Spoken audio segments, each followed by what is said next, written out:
Hi guys, welcome back. Today I'm having before you a new IEM in the ultra budget range, the Celest Wyvern Abyss. The Wyvern Abyss is the latest IEM from Celest, a sub-brand for Kinera. While Kinera is focusing on more high-end IEM, Celest is targeting the budget side. The Wyvern Abyss is a single dynamic driver IEM with a 10mm LCP diaphragm inside of it. It is actually the same thing as their previous Wyvern Pro, just now in a different colorway and a different faceplate. The Celest Wyvern Abyss is selling for $30 on online retail stores. I would like to give a special thanks to Celest and Kinera for providing a unit of Wyvern Abyss as part of the Audio Geeks Vietnam tour. I didn't receive any incentive from Celest or Kinera as well as instruction on how to do this review. Everything I said in this video will be my subjective opinion only. So, the Wyvern Abyss comes in this very small and minimal box. Inside of it is the IEM themselves, a 3.5mm cable, and 3 pairs of whiteboard tips. Overall, a very minimum amount of accessories, but this is to be expected for the price. Besides its retailing price, I think the Wyvern Abyss design is its greatest selling point. The shells of the Wyvern Abyss are made out of a fully black resin shells. Their shape reminds me of many custom IEM shell designs out there, with all the contours that make it sit in the ear better. The faceplate, on the other hand, out of all the resin-based IEM that I've used, this is the most minimalist yet stunning faceplate that I've ever seen. It has this darkish purple dragon scale patterns. Depending on the lighting and the viewing angle, the patterns can change its color for the better. The cable is a 4-course cable with a 3.5mm termination, and the outer sleeves are made out of PVC. The hardware seems to be made out of metal. The cable reminds me of the stock cable of the Triple Win Olina. It is light, thin, soft, not too tangly, and it gets the job done.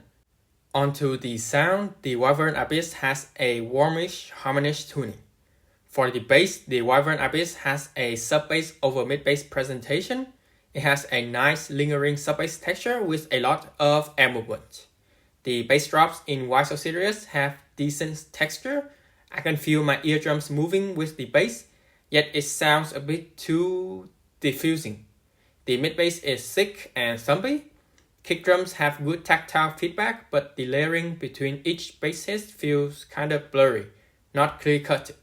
A bit boomy, I would say. Acoustic bass instruments have a natural timbre to them. The Wyvern Abyss can't seem to keep up with the hardcore metal tracks.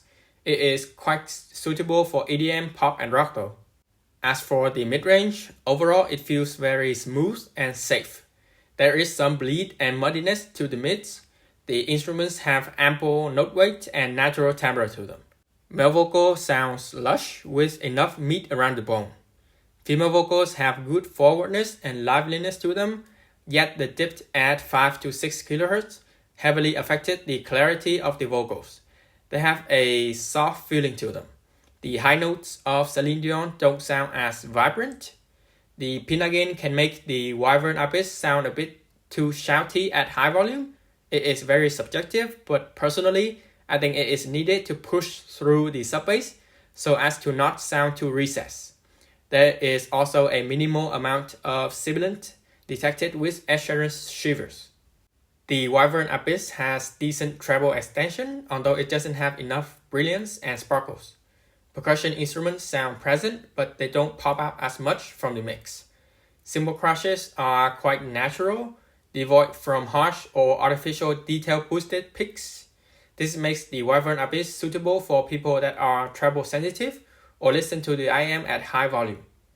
Technicality-wise, the Wyvern Abyss has an average size stage with good width and height, and just enough for gaming purposes. The layering felt quite blurry, but at least the imaging and the stereo effects are good. The Wyvern Abyss is definitely not the most resolving IEM out there. Onto the comparison, I will first compare the Wyvern Abyss with the EPZ Q1 Pro. For the build quality, both of these IEM feel quite similar, but the Wyvern Abyss is better to me in terms of fit and the faceplate. The cable on the other hand is better on the Q1 Pro. It feels tighter and harder to be tangled. For the sound, in essence, the Q1 Pro is a leaner, more vocal-centric version of the Celest Wyvern Abyss. The bass has less quantity on the Q1 Pro, but it feels a bit tighter in texture. The bass of the Wyvern Abyss is a bit bolder and fuller, but feels less controlled. Instruments sound cleaner on the Q1 Pro because now the muddiness has been lessened. Both of these IEM have a relatively natural timbre. Male vocals sound not as lush, but also not as recessed on the Q1 Pro. Female vocals sound more lively, have more edge to them on the Q1 Pro.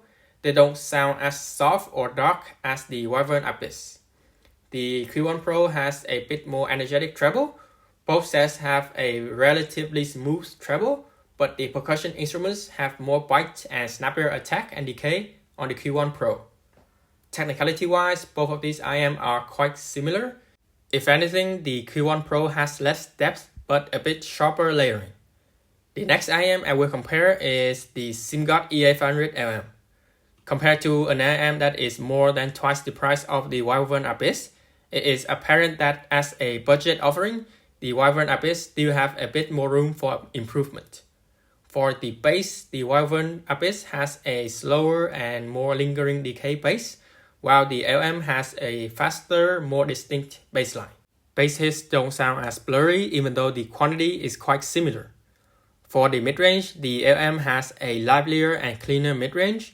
Yes, the Wyvern Abyss does have a bit more forward midrange, but the quality, the transparency and the details of the instruments are just better on the LM. Vocals in general have more life to them, but they are more prone to being shouty and more sibilant. Treble is way more energetic and airy on the LM. Percussion instruments definitely stand out more from the mix. They are snappier yet more refined at the same time. Technicality-wise, the LM has similar width, but with better height and depth, with an additional improvements on the layering and imaging. This comparison isn't meant to downplay the performance of the Wyvern Abyss.